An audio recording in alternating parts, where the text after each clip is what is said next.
Okay, Mwarv, we have got to continue with this story because yani iko moto sijui kama pasi. Anyway, Mwarv, so now we're talking about, you've left us at a very hot point. Exiting KISS. Exiting KISS. You've been the good boy that you are and handed over your resignation. You've done your 3 months.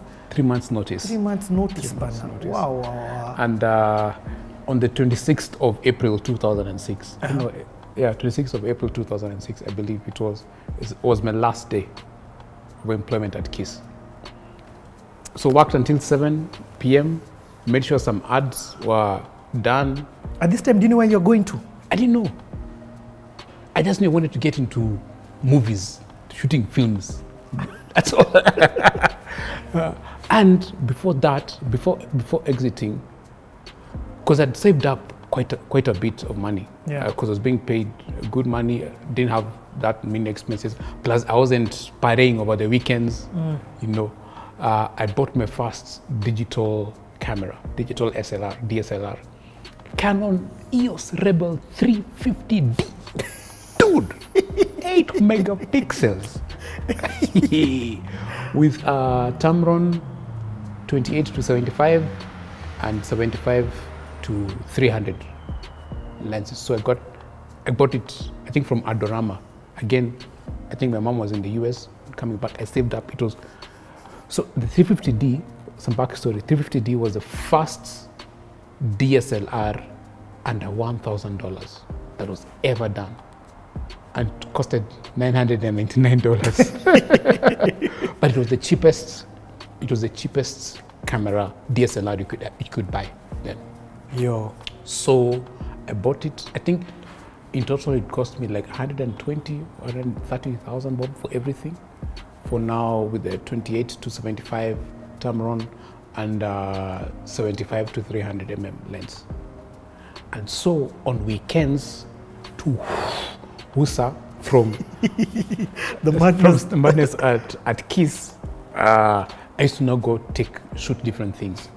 So I remember with the crocodile racers, we went to Samburu, went to Uganda. Uganda was later. We did Samburu in 2005. At this time, by the way, have you flown out of the country? Have you left or maybe to see your siblings? Have you been out of the country? Yes, I did go to the US, I think in 2004. I did go to the US. And I remember even being sent back in Caroline and other people for clothes from the Gap. There was no Amazon those days. So plus Amazon stuff you ever go in the shop. Yes. So it was I'd go to the US. When you were there, did you like spend time in photography shops? Did you? Yes, but it was like going to Best Buy or Circuit City. But you of course carried your camera, and at this time you carried your camera. Yes, I did carry my camera. I did take, but it was mostly like shots for the family. Oh, okay. Yes, which exists. Insert photos here. And some of other places in the US. Insert photos here. And but photography was very much as this thing that I'm still trying it out. I've bought a tripod, so I'm trying to learn this thing about long exposures, a timer, a remote, those kind of things. It was a very much an experimental phase. Practical learning. Yes. Okay. Learning on the job. Yeah. And again, there's no YouTube, there's no tutorials. I mean, like, there's no videos. It's you go read an article, subscribe to a magazine. Yes. In fact, on Google, you couldn't search for videos. The only site that I found you could actually search for videos was called Alta Vista. Wow. You remember Alta Vista? Alta Vista was a search engine. It was a search engine. Back in the day. It was like the only place I knew that you could actually search for specific videos. It was before YouTube came in 2006. Yeah, YouTube started in 2006. Yes. Or thereabout. So now you're jobless? I've left, walked out of KISS on a Friday. Monday, the first thing I did, I bought a 512 megabyte flash drive. flash disk. 512. 512 MB was huge. I bought it from Ibrahim Camera House. I think it was like 1,800 or 1,200 or something. Yes. And this was so that, because I was like, I will try this freelancing as a copywriter, maybe, perhaps could do that, or photography. I didn't know what I was going to do. Yes. I just knew I had to leave, and I left. So I stepped out without knowing where. Into the water. Where I was going. And then the wise man in me, I don't know what got into me, decided I'm going to move out of home. I'm jobless. I decided to move out of home. So I did eventually move out of home, I think July. I left in April. I left Kiss in April. In July I moved out of home. 2-3 months later, yeah. Yes. And so these 2-3 months, I didn't have much savings because I'd used most of my savings to buy a camera. So I'm trying to see, okay, what can I do? There's a friend of mine. We're in college together. I think he was a year ahead of me. It was called George. Have you bought a car this time? Oh, hey, dude, I got my first motor in 2003. I read Toyota Truno. Insert photo here. Yeah. And here's the thing, I got it without a loan. Nice. It cost me 350,000 bob. In fact, that car was a gift from God. And this is why, cause back then cars with $500,000 bob, without $500,000 bob, fuck, Toyota Corollas, it was a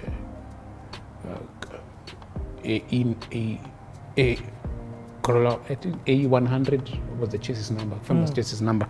They used to go for $500,000 or 450K onwards. Above, yeah. And this is, you've imported direct from Japan. I saw this car at the auctions. Was it at the auctions? No, it was at a company called IBC Japan. So this car, red car, sports car. I did the math, like dollar rate. I was like, 350. How is it possible? Clearing charges. I was like, so buy. Did the whole transfer money, send the books, transfer more money. Got the car, landed, everything 350K. Which it was like unheard of to get a car, a 1996 car, because this was in 2003, so the 7-year thing, for 350 Gs. And that car served me well, like super, like it was great. Yes. And I did not sell it at the end of it all. Again, my relationship with God was like, God gave me this car, like it was a steal. The price was a steal. What should I do with it? And then said, give it away. So I actually gave it to Pastor Molly of Mavuno. Oh, in fact, I remember that day. Yes. Oh man, that's so I handed it to her like on a, can't remember which day of the week it was, like on a Tuesday or something.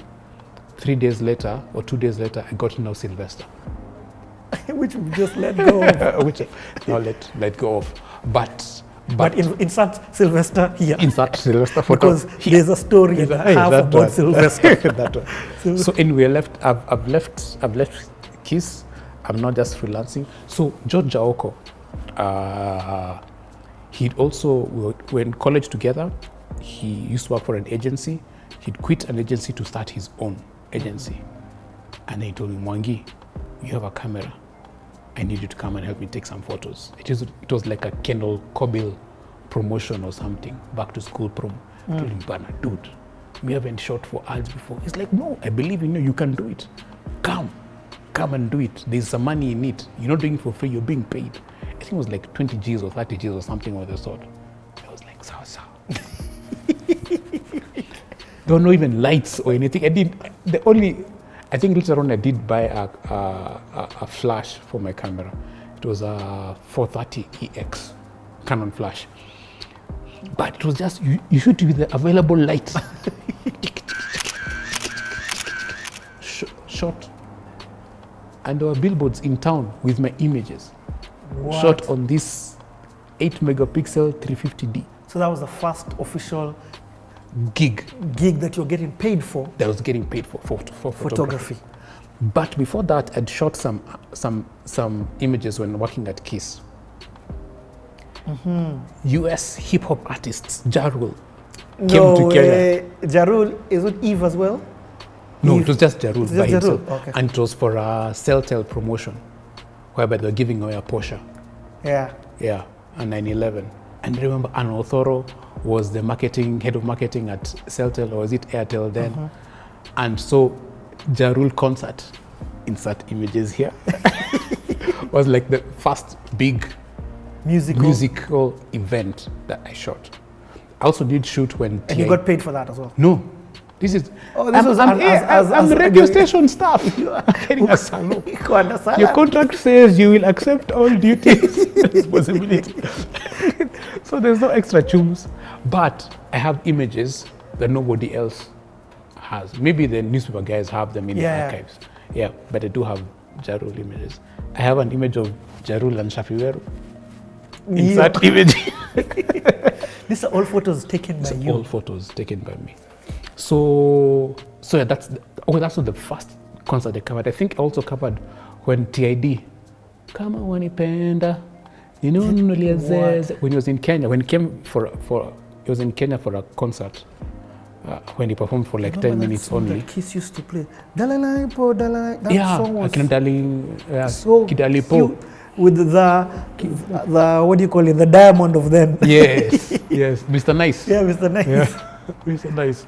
So the TID concert, I did take photos. I don't know where those photos went, by the way. Yeah, but the first concert photos I have in my catalog were Ja Rule concert. What? Yeah. Because it was a KISS sponsored. It's a KISS and Celtel sponsored concert. So what would KISS do for all the different events they would do with the corporate person? The corporate they would hire photographers. Photography wasn't a thing then. Like you're taking photos to post where? You know, if the newspaper guys don't cover your event, where else will you? What other use do you have for the photos? You just write a report at the end of the day, and then that's it. So photography wasn't a thing. I get it. So I get it, but still, man, I know it wasn't a thing. It wasn't, and I think it's because nobody actually really saw the power of photography then. Like even in just documenting history. Excuse me. Yeah, history. Apart from what appears in the newspaper. Exactly. No one else has info. Like even if you're looking for images of events in Kenya from the 80s, it's only the newspapers who have those images. Nobody else, because they were the only guys who were documenting. Yep. But what digital cameras did is that they just made anybody and everybody a documenter. So if it's going to be a selfie or any other image, you're just documenting. Exactly. Yeah. So and Facebook is wonderful enough to remind you about what you did 5 years ago. Yes. They know the embarrassing stuff. They know the power of nostalgia. Yes. You know what I mean? Yes. Or even just history. Yes. I think that's where Africa fails in our documenting, to be honest. I keep saying that. And it's because historically, yes, from the hills of Moranga, historically, we are an oral society. Okay. All our stories have been oral. Sitting around the fireplace, your granddad tells you stories. That's how we've been. So documenting, like putting things on paper and all that, as much as we're the ones who started it with the Egyptians and hieroglyphics and all that, it sort of like died off. Until now, much later on, is when now people who actually now have the alphabet and all that actually now putting down our stories. But now we've taken over from that and we're now telling our own stories and documenting our own stories. But this is grandfather mode. You are the grandfather of the OG. The fireplace is just the YouTube channel. Insert fire, yeah. You know, smash up those thumb likes. So that's no, but and that's the beauty about the Playhouse, because now it's documenting. It's this as you're saying, this is actually like a fireplace. Yeah, it's a fireside and it's storytelling. And I mean, that's why there's no limitation on length or things like that. Yes, it's a story as we want to hear it. But also, and that's why I'm grateful for people like you to share. And that's why I keep trying to say, look at how much you've shared already. about, and we've just started photography. So let's keep going. Let's keep going, man. So, okay. So, done a billboard for Ken Kobil, done an annual report for Jarul concert. Did a Jarul concert. Did an annual report for these guys who Centum. Before Centum was known as Centum. ICDC or something of the sort. Yeah. Did an annual report, photos like portraits and all that. Walked into Chris Kirubi's office with a camera. So, okay, wait. Now this is when are you under KISS at this time? Or now? No, I've left chapter KISS closed. KISS closed. You've sent it back to me. KISS case closed. Okay. And now moved into now. So how did they know? Hustling. Okay, good. How did they know of me? Of you? It's through George Jaoko, who had an agency. It was called. It used to be called Brand Leadership then, but nowadays he left and then started another one called Leo Brands. So he's the first guy to give me gigs for photography. And to be honest, because we lived in the same hood in Donholm, we both quit our jobs, and we both were from the same college. So there was a relationship, there was a history. So now he trusted me to do gigs for him. Wow. To do photography gigs for him. So now the second gig you did for him is this Chris Kirubi gig. Chris Kirubi. I the see ACDCIA annual report. Plus we did many gigs after that for Ken Kobil and a couple of other companies. Yeah. And I remember even used to shoot on my rooftop. So now you're talking portrait photos is what you're taking. This is now a different style from... It's not even portrait photography. It's just me. I have a camera. I can take a photo. I didn't know things about lighting and all that, at the f-stops and ISOs and all that. I didn't know jack. I have a camera. If I press here, it takes a photo. Yeah. So we've taken all these shots and presented to them. They're happy. People are just happy to see their photos taken. That's the thing. That's I think that was my saving grace. It's my photo and it's clear. You know. And it was digital. Could you show them? Yeah, it was digital. So you take it and you can you say, how do you think? It's good. This is the next one. But now these guys are scrolling. It was press a button. Yeah. Oh, and then that. So I got the 350D, did a couple of gigs. Then somewhere during that time, after I left KISS, I was doing photography gigs here, doing a couple of copywriting gigs with, there was a company with Consumer Insight, run by... it's a research company. The head is Dirango Amaina. They had a sister company, I forget the name, and they're looking for a writer. It was a marketing agency, but they did not have a writer. So they used to ask me to do copywriting for their clients. So it could be web copy, some stuff we did also for radio. There was another, those are the two main guys that did a lot of copywriting for.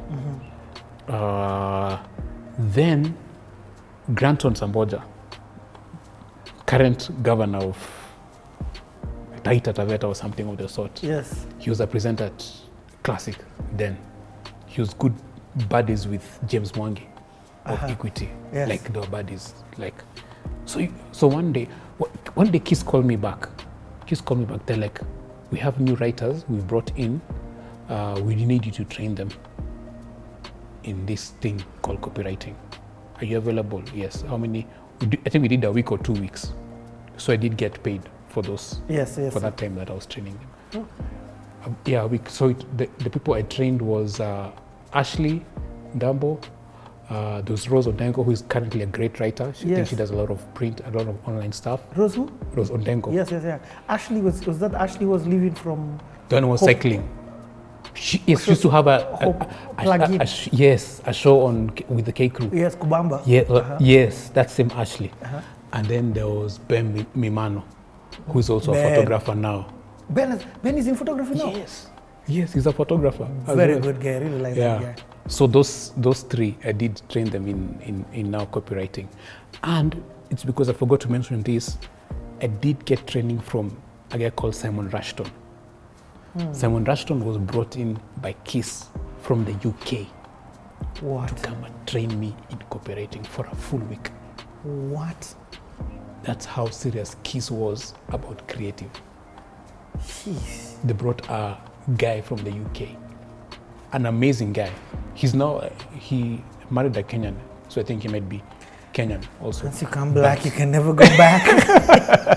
Yeah, but yes. So I received my training from Simon Rushton to be, actually, the one or 2 weeks that I was with Simon Rushton, I learned more about copywriting than my 4 years at Ogilvy. What? Because now that's when I knew what a good ad is. It's one that sells. Like, and then another thing is, whatever communication you're doing, sell the benefits, not the feature. Like, don't tell somebody this car moves at 200 kph. This car has how many bhp. That means nothing. But tell them you'll get there faster. Oh, okay. Don't say it has 6 airbags. Just say you're safer in this car. You see, sell the benefits, not not technical. the feature. Yes, don't be technical. Yeah. So it's adding emotion to whatever communication that you have, because guys relate with emotional stuff. Yes. Okay. That's funny, because that still applies right now on digital. All those things that you just said about selling the benefits and not the feature. Even for me, I tell clients, sell the benefit. Like, even if you're doing shooting a video or something, say, what's the benefit of all this? What is somebody going to? Why should somebody click on this link to watch these 2 minutes of your video? How is it going to benefit them? Then get to that. So I did got a gig training. Paul, to cut you again, but that also applies in the photography, in terms of the story. Yeah. You get? Yeah. In terms of the story, what emotion is that photo selling to elicit? you? You get what I mean? Yes. You get? Or bringing out of you? Yes. Yes. Okay. So I did get working at Kiss. I mean, got training at Kiss, and I'm training at Kiss. Bumped into Granton. One day he says, "By the way, you do advertising, yeah?" I said, "Yeah." He says, "Now I have these clients who are looking for an agency. Do you think you can do anything, put something together?" I was like, "Oh, yeah, I think we can." So I called Fadi. Then I called another guy called Angelo Quino. Angelo had just won the CNN African Journalist of the Year or something of the sort. And I knew him. I knew Angelo because we'd climbed. Had we climbed Kili together? Yeah, I knew him from then. We'd climbed Kili together. I knew he was in Kilimanjaro. Are you going to say insert pics? There's a video on YouTube. Insert video. No, video on Facebook. It's bad, shot on mini DV. It's terrible. So I knew Angelo, and Angelo is one guy I looked up to. Angelo and a guy called Vincent Bai, who was also training in film. These are guys who are already in film, Miros in film, who are already doing stuff. So they're people who I aspired to be like one day. Yeah. So I called Angelo, I called Fadi. I said, guys, there's an opportunity here.